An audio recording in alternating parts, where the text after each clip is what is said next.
Magandang umaga mga ka-happy hour. At narito ang mga balita para sa MBC TV Network News Update 9 AM edition.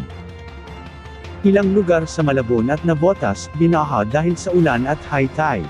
Ating panuurin sa MBC TV Network News ni Edwin Duque.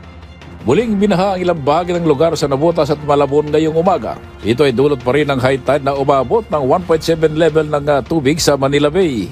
Sa taas ng level ng tubig, umapaw ang ilog sa pagitan ng Navotas at Malabon kung saan ay apektado ang Tansa 2 sa Navotas, Bayan Malabon, Concepcion at ilang lugar sa Hulong Duat.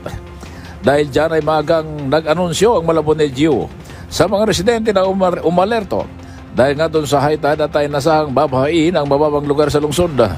Tuloy-tuloy naman ang kinasang libreng sakay ng Malabon Disaster Risk Reduction and Management sa mga apektadong lugar para isakay ang residente tungo sa kanilang pupuntahan.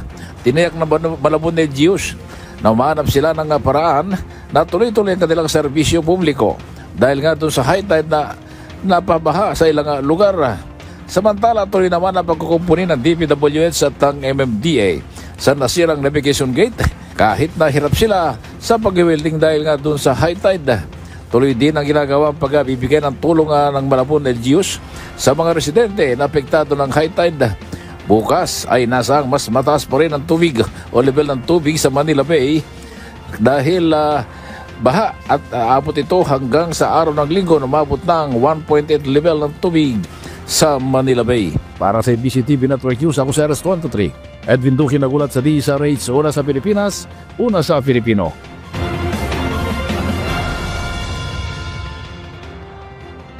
Samantala, sospek sa pagdukot pang-aabuso sa 2 taong gulang na bata, arestado ng QCPD.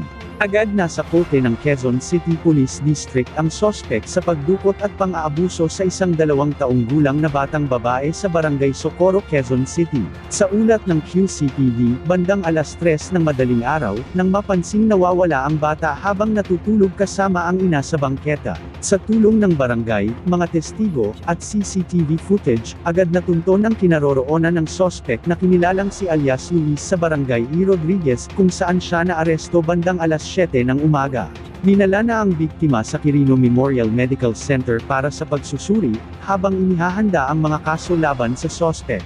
Kabilang dito ang kidnapping, paglabag sa RA 11648 at RA 7610 para sa proteksyon ng mga bata. Kasunod nito, tiniyak ng QCPD ang pagpapatuloy ng mas pinaigting na operasyon para protektahan ang mga kabataan laban sa anumang uri ng karahasan.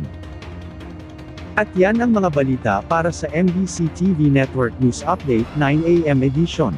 Abangan ang mga susunod na balitaan mamaya para sa 10 AM edition.